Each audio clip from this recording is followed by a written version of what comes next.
Alright everyone, welcome back to another video. Last time we left off with a Nazi comes to the end of the road. Showing just a Nazi soldier taking a nap, YouTube. He's just taking a nap. We're now on to preparing to strike against Saipan. June 14th, 1944. Off to soften up the Marianas. A Grummer Avenger torpedo bomber takes off the deck of its carrier to lend its efforts to the blow that preceded the actual invasion of these Central Pacific islands. This campaign took place from aircraft carriers and lasted for 1 week.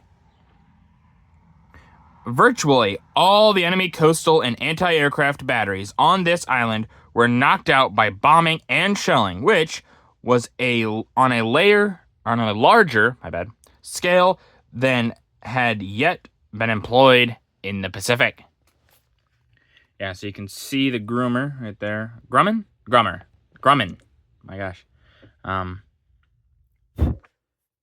yeah, aircraft carriers starting. I mean, obviously, this war is the war of the aircraft carrier. There are still battleships, obviously, but the aircraft carriers really show their value here, and they become pretty much the most useful thing on the water to a small degree, especially in the Pacific. A section of the vaunted West Wall. June 1944. Captured German picture. When this picture was taken, this Nazi was a soldier of Adolf Hitler helping to defend the vaunted West Wall, in front of a barbed wire section of which he is posing. But he never got around to developing the picture, as the role was found on a Canadian soldier in Normandy after the men of the Dominion had cracked the beach defense at this secluded point. So you can see the minen. But yeah, as we can assume, the Canadian soldier killed this guy and took the film from him. Or killed him, felt bad, and this guy gave him the film.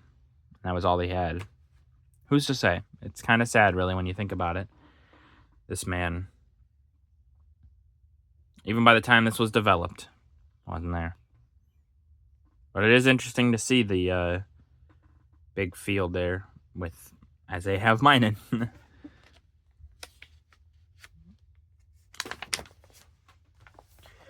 The master race. Oh, whoops. Let me try to get this to...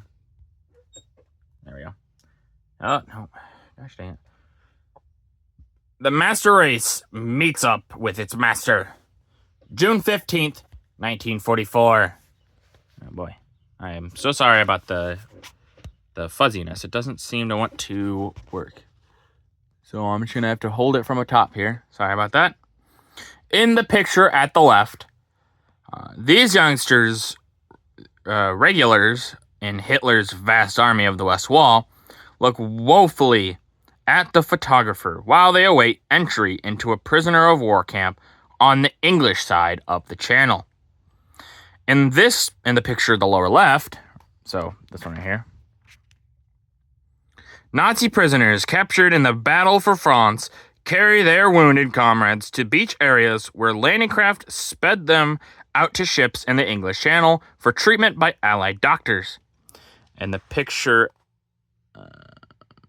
below, so this one right here, seasick Italian prisoners of war loudly bewail their plight for more fortunate fellow prisoners.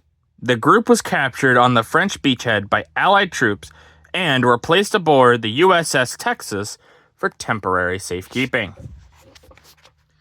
Yeah, so a lot of the prisoners of war, if they were injured, which many of them were healed to the best of the Americans' ability. And yeah, they're obviously pointing out that these youngsters, like, look at these kids are probably maybe mid to early 20s, maybe even younger than 20. And like they said, it's pretty typical, which sadly true. It's just kind of sad, really.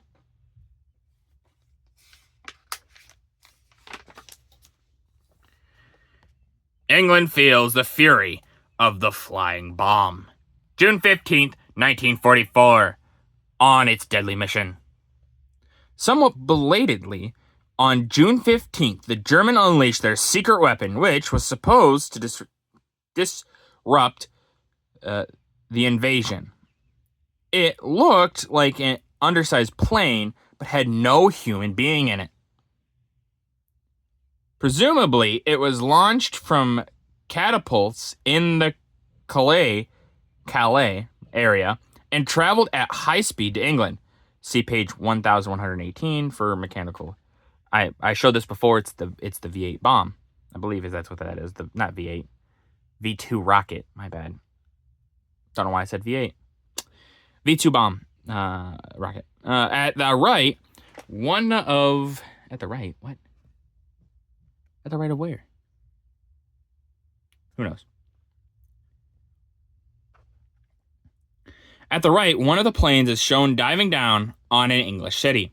And below, the wreckage of one of them flying bombs has been tagged not to be taken away. British authorities preserved every piece of these wrecked weapons to determine the manner in which they were constructed, propelled, and controlled. So yeah, obviously at this point, the Allies don't really know what these things fully are yet.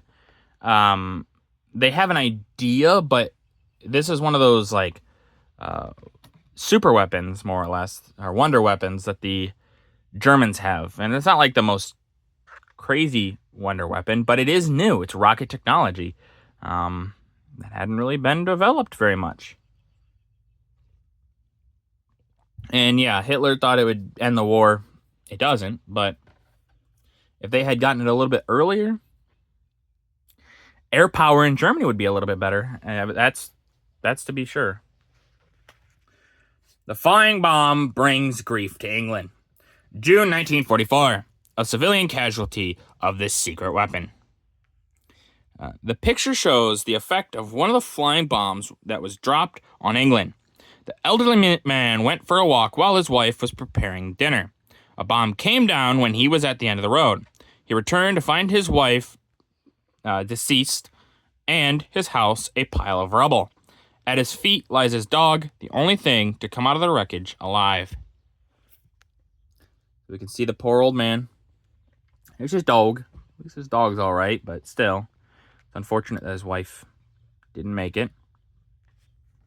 But yeah, we see them all looking right there.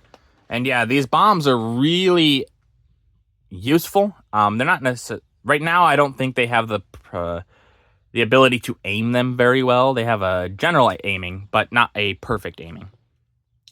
So, it works out pretty well.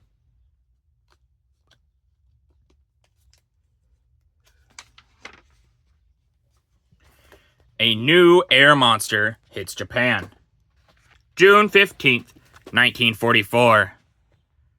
The B-29s make their bow. On Thursday, June 15th, a new problem came out of the sky of China to terrify the Japanese. B-29s, the largest fighting aircraft ever produced, bombed Yawata, the Pittsburgh of Japan, situated on the island of Kyushu, the southernmost of the Japanese home islands. There, at Yawata, was the Imperial Iron and Steel Works, which produced 1/5 of Japan's steel. The Great Plains rained their bombs on the steel works. The Japanese filled the skies with anti-aircraft fire, and 4 of the $1,500,000 bombers, was lost. The B-29 is half again as big as the Flying Fortress, which it resembles in design, as shown in the picture atop. So formidable are the super fortresses that a new organization, the 20th Air Force, was created for them, and they were to be regarded as aerial task forces to roam the world whenever most needed. While the raid was the beginning of a military air campaign against the Japanese homeland, it probably could not be duplicated at very frequent intervals because of the difficulty getting gasoline. The fuel, of which the superfortresses require an enormous amount, has to be flown into China from India. The development of the superfortresses opened vast possibilities for the Allies. While it seemed at the time that the bombardment of Japan from Chinese bases was the logical strategy, the rapid acquisition by the United States of island strongholds near the enemy mainland suggested blows from these sources. The superfortresses were ideally suited for Pacific warfare.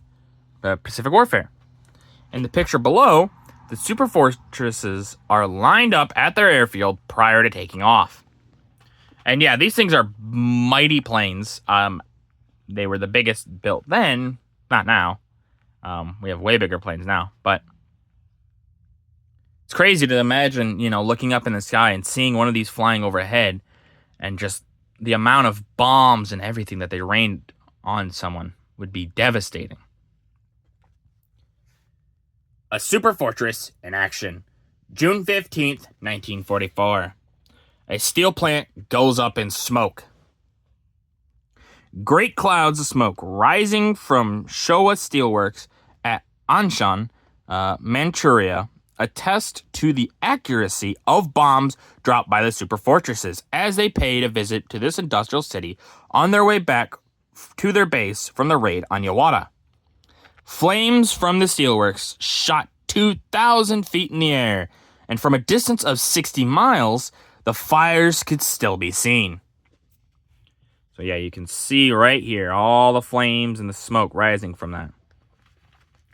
Yeah, knocking out the Japanese war industry is effective. It's what knocks Germany more or less out of the war, and it's what's going to knock the Japanese to a small degree out of the war as well. If they can't keep up war production, they can't commit to war. If you don't have a production for it, you can't do it. You're going to start running at enemies with rocks and sticks? Not likely. But with that, that's going to do it for this video. If you guys liked the video, leave a like. If you didn't, leave a comment. Tell me what I can improve on. I always appreciate your feedback. And as always, subscribe. It really does help out the channel. Thank you.